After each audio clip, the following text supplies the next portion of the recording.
has been reported in numerous sources, including the official Facebook page of Chris Eubank Jr. and the official Twitter of Chris Eubank Sr., that the Chris Eubank Jr. versus Tommy Langford British title fight, which was due to take place on a Frank Warren undercard on a Liam Williams bill, is now off. Chris Eubank Jr., as a result, is vacating his British title belt. Supposedly, there's some sort of injury, which means Junior can't fight. Now, clearly, boxing is a sport where injuries happen. People can hurt their hands. People can get cut in sparring. Chris Eubank Jr. will be doing a tremendous amount of cardio as part of his training. Who knows? I'm sure him getting an injury is very, very foreseeable. But there's going to be a lot of discussion here as to whether this injury is genuine. Frank Warren has really, from an outsider's perspective, he seems to have really gone out of his way to make life a little bit difficult for the Eubanks recently. On an IFL TV interview, which was posted only yesterday, I believe, he even alluded to the fact that he was looking to fine the Eubanks £25,000 in addition to what he may have already fined them, on the basis that they were refusing to turn up to press conferences. I believe he had created a situation where the British Boxing Board of Control had to write to him to inform him that he had to attend a press conference. Frank Warren had also, in what appeared to be an act of troublemaking, put Chris Eubanks Sr.'s other son, Nathaniel Wilson, who has some sort of estranged relationship with the Eubank family, on the bill as well, to make things extra awkward for them. In addition to that, the whole idea of the Chris Eubank Jr. fighting on a Liam Williams undercard in Wales was just a bit bizarre from start to finish, I'm afraid, and it never quite added up for me. You know, Eubank Jr. believes that he's one of the most marketable and biggest names in British boxing, and I guess for him the idea of fighting on a Liam Williams undercard probably didn't tie in with the sort of superstar route that he was looking to take. So all in all, it's perhaps not the most surprising news that this sort of thing has actually happened here. I believe Frank Warren actually went one further and said that Chris Eubank had behaved like a prick in his post-fight comments relating to Kell Brook and the fact that the Eubanks don't own a towel in their corner and wouldn't give up in a fight. So obviously a lot of tension between Warren and Eubank.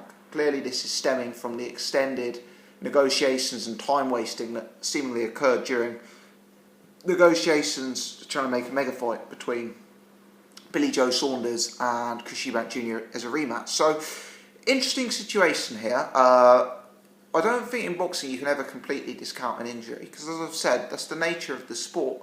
Fundamentally, you know, if you went out in the street and started having a fight with a guy, there's a high probability one of the two of you would end up with an injury. Well, Chris Eubank Jr. is doing that day in, day out in sparring to a very, very high level against very, very dangerous men. So, you know, we can't completely rule out an injury, but I've got to admit, for me, it's the ultimate power play from the Eubanks here. You know, Frank Warren really thought he had all the power. He's won the purse bids, he's put them on an undercard, he's put them in Wales, he's put Chris Eubank's other son on the undercard, he's fined them, you know, he's called them names, and I guess Chris Eubank potentially has just thought, I'm not going to have this. And Frank Warren may think he's clever fining me and taking money out of my purse, but it's actually to the point now where I'd almost rather vacate the British title and look for pastures new. And it was a bit of a fall from grace for Eubank. I mean, he was talking about fighting Gennady Golovkin. We saw how big that fight with Kell Brook was last week. In my opinion, it would have possibly been even bigger if it was Eubank Jr. That would have been a multi-million-pound payday, and that would have been a fight to take his name and celebrity to a completely different level. So he kind of had that in front of him, and I guess the fall from grace to fighting on a Liam Williams undercard with Nathaniel Wilson was too much for them to take, some people will say. Or he may have got legitimately injured. I guess we'll never know. People are always going to have one viewpoint or the other there. But it doesn't surprise me. It doesn't surprise me. And to be honest, is it a bad thing? Possibly not. I mean, I hope that Frank Warren's show still goes ahead. You know, I hope that that show is able to continue without the draw that Eubank would have added to it. But fundamentally, Chris Eubank Jr. is not, for me, of interest at British level.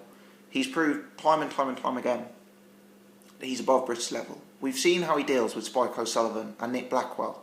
We've seen how he performs against that type of guy. Do I want to sit here and see him fight Tommy Langford? Do I want to sit here and see him fight John Ryder? No, not really. These are not guys I give a chance of beating Chris Eubank Jr. Eubank Jr. is clearly above British level. He's possibly, at present, in my opinion, the gap between British level and world title level. Certainly, as far as I'm concerned, he's a guy who's capable of winning a European title, possibly already capable of winning a lower level middleweight title. Whether he's going to go out and beat the Golovkins and the Billy Joe Saunderses of this world, dubious. But you give him a chance, certainly against Saunders. So, yeah, I'd like to see him stepping up anyway. The Tommy Langford fight was a particularly unappealing fight for me. It's a fight that I could really not make any argument that Langford had a chance of winning. So, I always like seeing Chris Eubank Jr. I like watching him fight. He's an extremely entertaining fighter. He's charismatic inside the ring.